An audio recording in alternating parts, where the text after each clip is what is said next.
അറിവിന്റെ പൊന്നോണം ഇത്തവണ CC-യോടൊപ്പം ഏറ്റവും മികച്ച ഓഫറുകളുമായി CC ആപ്പ് വരുന്നു. Batch starting on September 18. ഓഫറുകൾ അറിയുവാൻ വിളിക്കൂ 8921440580. Hi all, welcome to competitive cracker. ഞാൻ ദിവ്യ കെ ജോസ്.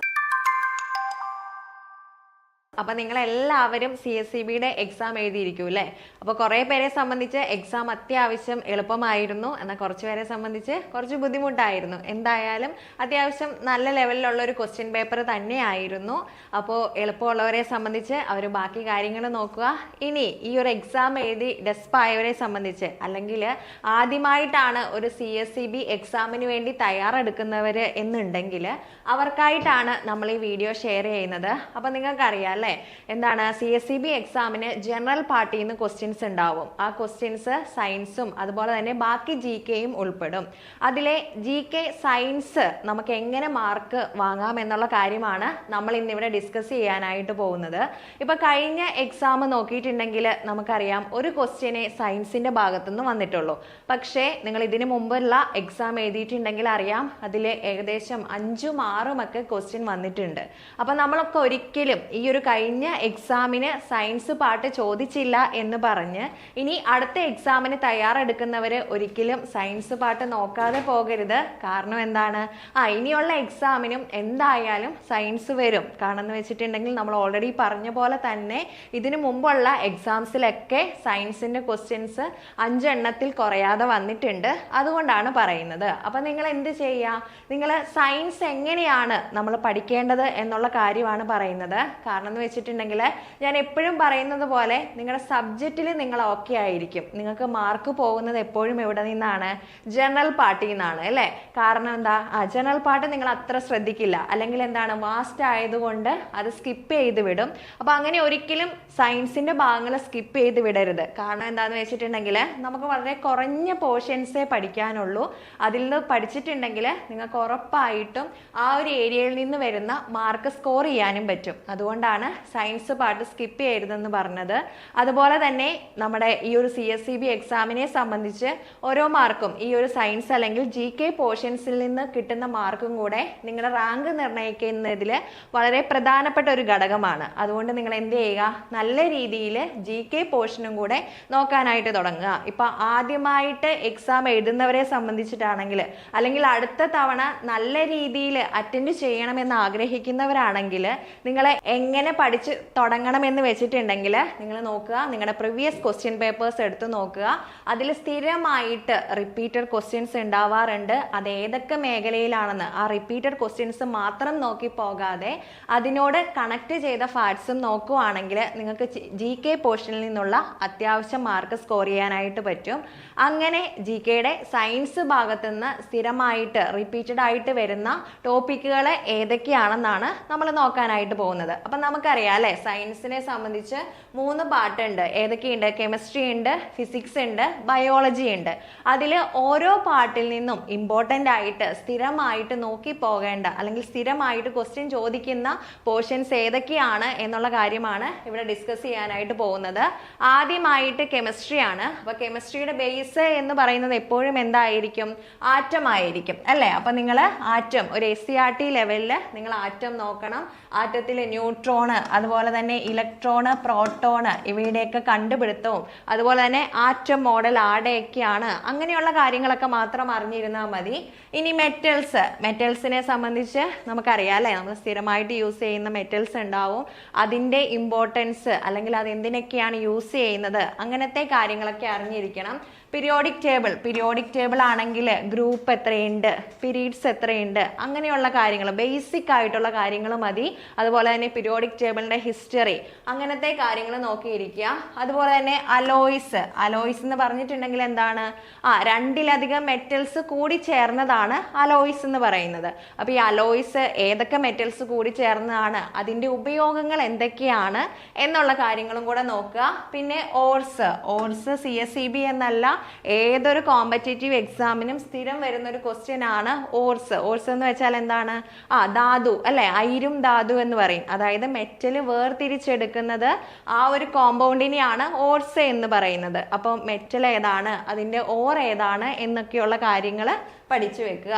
അതുപോലെ ഗ്യാസസ് എന്ന് വെച്ചിട്ടുണ്ടെങ്കിൽ നമ്മൾ സ്ഥിരമായിട്ട് പറയുന്ന ഹൈഡ്രജൻ, ഓക്സിജൻ, നൈട്രജൻ ഇവയുടെയൊക്കെ പ്രത്യേകതകളും കൂടെ നോക്കി വെക്കാനായിട്ട് ശ്രദ്ധിക്കുക. അപ്പൊ ഇത് വളരെ കുറച്ച് ടോപ്പിക്കേ ഉള്ളൂ. അപ്പൊ നിങ്ങൾ എന്ത് ചെയ്യുക, ഇതെങ്കിലും നോക്കി വെച്ചിട്ടുണ്ടെങ്കിൽ നിങ്ങൾക്ക് ഈ ഒരു ഏരിയയിൽ നിന്ന് ഞാൻ പറയുന്ന പോലെ തന്നെ നിങ്ങൾക്ക് മാർക്ക് ഉറപ്പിക്കാനായിട്ട് സാധിക്കും. ഇനിയുള്ളത് ഫ്യൂവൽസ് ആണ്. ഫ്യൂവൽസ് എന്ന് വെച്ചാൽ എന്താണ്? ഇന്ധനങ്ങളാണ് അല്ലെ, നമുക്കറിയാവുന്ന കാര്യങ്ങളാണ് ഇന്ധനങ്ങളെ പറ്റി. അതുപോലെ തന്നെ ആൽക്കലോയിഡ്സ് അതായത് പലതിലും അടങ്ങിയിരിക്കുന്ന ആൽക്കലോയിഡ്സ് ഏതൊക്കെയാണെന്ന് അറിഞ്ഞു വെക്കുക. ദെൻ ആസിഡ്സും അതുപോലെ തന്നെയാണ്. മുന്തിരിയിൽ അടങ്ങിയിരിക്കുന്ന അല്ലെങ്കിൽ പാലിൽ അടങ്ങിയിരിക്കുന്ന ആസിഡ് ഏതാണെന്നൊക്കെയുള്ള ക്വസ്റ്റ്യൻസ് വരാറുണ്ട്. അപ്പൊ അങ്ങനത്തെ ബേസിക് ആയിട്ടുള്ള ആസിഡ്സിന്റെ കാര്യങ്ങൾ പഠിച്ചു വെക്കുക. ഇനി കെമിക്കൽ നെയിം എന്ന് വെച്ചിട്ടുണ്ടെങ്കിൽ നമ്മൾ ഉപയോഗിക്കുന്ന കുമ്മായം, കക്ക അതിൻ്റെയൊക്കെ കെമിക്കൽ നെയിംസുകളും ചോദിക്കാറുണ്ട്. അപ്പൊ കെമിസ്ട്രിയിൽ പ്രധാനമായിട്ടും ഈ ഒരു മേഖലകളിൽ നിന്നാണ് ക്വസ്റ്റ്യൻസ് കണ്ടിട്ടുള്ളത്. ഇതും നമ്മൾ വലിച്ചു വാരി പഠിക്കേണ്ട ആവശ്യമൊന്നുമില്ല, വളരെ ക്രിസ്പി ആയിട്ട് പഠിച്ചാൽ മതി. ഇനി നമ്മൾ അടുത്തത് നോക്കാനായിട്ട് പോകുന്നത് ഫിസിക്സ് ആണ്. ഫിസിക്സിന്റെ മേഖലയിൽ നിന്ന് ഏതൊക്കെ ടോപ്പിക്ക് പഠിക്കണമെന്ന്. അതിൽ ആദ്യമുള്ളത് സൗണ്ട് എന്താ അല്ലേ, ഒന്നുകൂടെ. സൗണ്ട് എന്ന് വെച്ചിട്ടുണ്ടെങ്കിൽ എന്താണ്? ശബ്ദമാണ് അല്ലെ. അപ്പൊ ഈ ശബ്ദത്തിന്റെ മേഖലയിൽ നിന്ന് ക്വസ്റ്റ്യൻസ് കണ്ടിട്ടുണ്ട്. അതുപോലെ തന്നെ അതായത് മനുഷ്യന് കേൾക്കാൻ പറ്റുന്ന ശ്രവണ പരിധിയും അതുമായിട്ട് റിലേറ്റ് ചെയ്തിട്ടുള്ള ക്വസ്റ്റ്യൻസ് ആണ് കൂടുതലും കണ്ടിരിക്കുന്നത്. അതുപോലെ ലൈറ്റ്, പ്രകാശം അതുപോലെ പ്രകാശവുമായിട്ട് കണക്ട് ചെയ്തിരിക്കുന്ന ഒരു ടോപ്പിക്കാണ് ഏതെന്ന് പറയുന്നത്? ലെൻസ് എന്ന് പറയുന്നത്. അപ്പൊ ഇത് രണ്ടും പഠിക്കാനായിട്ട് ശ്രദ്ധിക്കുക. ലെൻസിന്റെ ഉപയോഗങ്ങളും അതുപോലെ തന്നെ മിററിന്റെ ഉപയോഗങ്ങളും ഏത് മിററാണ് യൂസ് ചെയ്യുന്നത് എന്നൊക്കെയുള്ള കാര്യങ്ങൾ അറിഞ്ഞിരിക്കണം. ഇനി യൂണിറ്റ്സ് അല്ലെ, ഇമ്പോർട്ടൻ്റ് ആയിട്ടുള്ള യൂണിറ്റ്സ്, അതായത് ഫണ്ടമെന്റൽ യൂണിറ്റ്സ് എങ്കിലും അറ്റ്ലീസ്റ്റ് നിങ്ങൾക്ക് അറിഞ്ഞിരിക്കണം. ഏതാണ് ഫണ്ടമെന്റൽ യൂണിറ്റ്സ്? അതുപോലെ തന്നെ കറണ്ട്, വൈദ്യുതിയുമായിട്ട് ബന്ധപ്പെട്ടിട്ടുള്ള കുറച്ച് യൂണിറ്റ്സ് ഉണ്ട്, അതും പഠിച്ചിരിക്കുക. ഇനി എനർജി ചേഞ്ചസ്, അതായത് എനർജി ചേഞ്ചസ് എന്ന് വെച്ചിട്ടുണ്ടെങ്കിൽ എന്താണ്? ഓരോ ഉപകരണത്തിലും എന്ത് എനർജി ചേഞ്ചസ് ആണ് നടക്കുന്നത് അങ്ങനെ നമ്മൾ പഠിക്കാറുണ്ട്. അപ്പൊ ആ ഒരു കാര്യങ്ങളും കൂടി ഒന്ന് നോക്കി പോവുക. ഇനി ഇമ്പോർട്ടൻ്റ് ആയിട്ടുള്ള ഇലക്ട്രിക്കൽ ഡിവൈസസും അതിൻ്റെ ഉപയോഗങ്ങളും. പിന്നെ ലാസ്റ്റ് പോർഷൻ എന്ന് പറയുന്നത് പ്ലാനറ്റ്സ് ആണ്. അപ്പൊ പ്ലാനറ്റ്സുമായിട്ട് ബന്ധപ്പെട്ടിട്ടുള്ള സിമ്പിൾ ആയിട്ടുള്ള കാര്യങ്ങൾ മാത്രം പഠിച്ചു വെക്കുക. അപ്പൊ ഇത്രയുമാണ് ഫിസിക്സിന്റെ ഇമ്പോർട്ടൻ്റ് ആയിട്ടുള്ള ടോപ്പിക്സ് എന്ന് പറയുന്നത്. അപ്പൊ നിങ്ങൾ ഇത് എന്തായാലും ഒന്ന് എഴുതിയെടുക്കുക. എന്നിട്ട് എഴുതിയെടുത്തിട്ട് ഇതിന്റെ ബേസിക് ആയിട്ടുള്ള കാര്യങ്ങൾ മാത്രം പഠിച്ചു പോകുക. ഒരു 10ാം ക്ലാസ് ലെവലുള്ള കാര്യങ്ങളൊക്കെ മതി, അത് മാത്രമേ ചോദിക്കുകയുള്ളൂ. അപ്പോൾ പഠിക്കാൻ തുടങ്ങുന്നവരെ ഈ ഒരു രീതിയിൽ പഠിക്കാനായിട്ട് ശ്രദ്ധിക്കുക കേട്ടോ. ഇനി അടുത്തത് ബയോളജി ആണ്.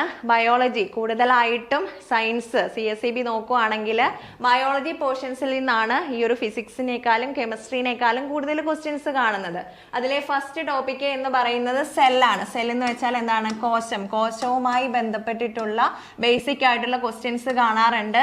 അതുപോലെ തന്നെ ഫാദേഴ്സ് അല്ലെ, ഓരോ ശാഖയുടെ ഫാദേഴ്സ് ആരൊക്കെയാണ് അങ്ങനെയുള്ള ക്വസ്റ്റ്യൻസ് കാണാറുണ്ട്. അതുപോലെ ഇമ്പോർട്ടൻ്റ് ആയിട്ടുള്ള പ്ലാന്റ്സ് ആയിക്കോട്ടെ, ക്രോപ്പ് ആയിക്കോട്ടെ, ആനിമൽസ് ആയിക്കോട്ടെ, അതിന്റെ സയന്റിഫിക് നെയിംസ് ചോദിക്കാറുണ്ട്. പിന്നെ എന്താണ്? സയന്റിഫിക് ബ്രാഞ്ചസ് അല്ലെ, ഓരോ മേഖലയുമായിട്ട് ബന്ധപ്പെട്ടിട്ടുള്ള സയന്റിഫിക് ബ്രാഞ്ചസിന്റെ പേര് ചോദിക്കാറുണ്ട്. പിന്നെ ഇമ്പോർട്ടൻ്റ് ആണ് ഹോർമോൺസ്. സ്ഥിരമായിട്ട് ചോദിക്കുന്നതാണ് ഹോർമോൺസ്, അതായത് ഈ ഹോർമോണ് ഉൽപ്പാദിപ്പിക്കുന്ന ഗ്രന്ഥികളെ പറ്റിയൊക്കെയുള്ള ക്വസ്റ്റ്യൻസ് എന്തായാലും ഉണ്ടാകാം. കഴിഞ്ഞ ക്വസ്റ്റ്യൻ പേപ്പറിലും ഇതുമായിട്ട് കണക്ട് ചെയ്തിട്ടുള്ളൊരു ക്വസ്റ്റ്യൻ ആയിരുന്നു അല്ലെ നിങ്ങൾക്ക് വന്നത്. ഇനി അടുത്തതാണ് വൈറ്റമിൻസുമായിട്ട് എപ്പോഴും നമ്മൾ പറയുന്നു വൈറ്റമിൻസിന്റെ കെമിക്കൽ നെയിം അല്ലെങ്കിൽ വൈറ്റമിന്റെ കുറവ് മൂലം ഉണ്ടാകുന്ന രോഗങ്ങൾ, അങ്ങനെയുള്ള കാര്യങ്ങളൊക്കെയാണ് എപ്പോഴും ചോദിക്കാറ്. അതുപോലെ ഡിസീസസ് എന്ന് വെച്ചിട്ടുണ്ടെങ്കിൽ രോഗങ്ങൾ, ഇനി രോഗവുമായിട്ട് ബന്ധപ്പെട്ട ബാക്ടീരിയൽ ഡിസീസസ് ആണോ വൈറൽ ഡിസീസസ് ആണോ, ഇനി അതുമായിട്ട് ബന്ധപ്പെട്ട ടെസ്റ്റുകൾ, അത്രയുമൊക്കെയാണ് ഈ ഒരു രോഗങ്ങൾ എന്ന് പറഞ്ഞിട്ടുള്ള ഭാഗത്ത് നിന്ന് ബയോളജി മേഖലയിൽ നിന്ന് ക്വസ്റ്റ്യൻസ് കണ്ടിട്ടുള്ളത്. അപ്പൊ ഇത്രയുമാണ് നമ്മൾ പറഞ്ഞ GKയുടെ സയൻസ് പോർഷനിൽ നിന്ന് ഇമ്പോർട്ടൻ്റ് ആയിട്ട് പഠിക്കേണ്ട ടോപ്പിക്സ് എന്ന് പറയുന്നത്. അപ്പോൾ തുടക്കക്കാരുണ്ടെങ്കിൽ നിങ്ങൾ ചെയ്യേണ്ട കാര്യം നിങ്ങളുടെ സബ്ജക്റ്റ് നോക്കി പോകുന്നതിനോടൊപ്പം തന്നെ ഈ GK പോർഷൻസും കുറച്ച് പോർഷൻസ് ഓരോ ദിവസം പഠിച്ചു വെക്കുക. അപ്പോൾ നമുക്ക് എന്ത് ചെയ്യുക, അത് ഇടയ്ക്കിടയ്ക്ക് റിവൈസ് ചെയ്ത് നോക്കിയിട്ടുണ്ടെങ്കിൽ നിങ്ങൾക്ക് ആ ഒരു പോർഷൻസിൽ നിന്ന് വരുന്ന മാർക്ക് സ്കോർ ചെയ്യാനായിട്ട് പറ്റും. ഇനി അതുപോലെ തന്നെ നമുക്കറിയാം CSEBയുടെ ബാച്ച്, ഒരു പുതിയ ബാച്ച് ഉടനെ തന്നെ സ്റ്റാർട്ട് ചെയ്യുകയാണ്. നോട്ടിഫിക്കേഷൻ നോട്ടിഫിക്കേഷൻ വന്നിട്ടില്ല. അപ്പോൾ ഉടനെ തന്നെ നോട്ടിഫിക്കേഷൻ വരും. അപ്പോൾ നമ്മളോടൊപ്പം ചേർന്ന് പഠിക്കണമെന്ന് ആഗ്രഹിക്കുന്നവരുണ്ടെങ്കിൽ എത്രയും വേഗം നമ്മുടെ നമ്പറിൽ കോൺടാക്ട് ചെയ്താൽ മതി. അപ്പോൾ നമ്മുടെ ബാച്ചസിൻ്റെ പ്രത്യേകതകളൊക്കെ നിങ്ങൾക്ക് അറിയാവുന്നതാണ്. സിലബസ് ബേസ്ഡ് റെക്കോർഡഡ് ക്ലാസ് നമ്മുടെ ആപ്പിൽ അവൈലബിൾ ആണ്. അതുപോലെ ലൈവ് സെഷൻസ്, ഈ എല്ലാ സബ്ജക്റ്റിൻ്റെയും GK ഉൾപ്പെടെയുള്ള, നിങ്ങളുടെ സബ്ജക്റ്റ് ആയിക്കോട്ടെ GK ഉൾപ്പെടെയുള്ള എല്ലാ സബ്ജക്റ്റിൻ്റെയും ലൈവ് സെഷൻസ് ഉണ്ടാവും. അതുപോലെ തന്നെ നമ്മുടെ CSEB എക്സാമിൻ്റെ അതേ മാതൃകയിലുള്ള മോഡൽ എക്സാംസ് ഉണ്ടാവും. സ്പെഷ്യൽ മെൻറ്റർഷിപ്പ്, നിങ്ങളുടെ ബാച്ചിനൊരു മെൻറ്റർ ഉണ്ടാവും. ഇനി കൊറി ഹാൻഡിലിംഗ് എന്ന് വെച്ചിട്ടുണ്ടെങ്കിൽ നിങ്ങൾക്ക് എന്തെങ്കിലും ഡൗട്ട് ഉണ്ടെങ്കിൽ അത് ക്ലിയർ ചെയ്യാനായിട്ടുള്ള സംവിധാനങ്ങളുണ്ട്. അതുപോലെ തന്നെ PDF നോട്ട്സ്, ഓരോ ടോപ്പിക്കിനെ ബേസ് ചെയ്തിട്ടുള്ള ക്ലാസ്സിനോടനുബന്ധിച്ചിട്ടുള്ള PDF നോട്ട്സും അവൈലബിൾ ആണ്. അപ്പോൾ എന്ത് ചെയ്യുക, സിലബസ് അറിഞ്ഞ് പഠിക്കണമെന്നുള്ളവരെ ഇങ്ങോട്ട് പോരെ. നമുക്ക് അടുത്ത തവണത്തെ എക്സാം നല്ല രീതിയിൽ ക്രാക്ക് ചെയ്യാം. അതുപോലെ തന്നെ ഈ ചാനൽ ഇനിയും സബ്സ്ക്രൈബ് ചെയ്യാത്ത ആരെങ്കിലും ഉണ്ടെങ്കിൽ സബ്സ്ക്രൈബ് ചെയ്തിട്ട് വീഡിയോ കാണുക. നിങ്ങളുടെ ഫ്രണ്ട്സിലേക്കൊക്കെ ഈ വീഡിയോ ഷെയർ ചെയ്യുക. അപ്പോൾ ഇതുപോലത്തെ ഇൻഫോർമേറ്റീവ് വീഡിയോയുമായിട്ട് വീണ്ടും കാണാം. താങ്ക്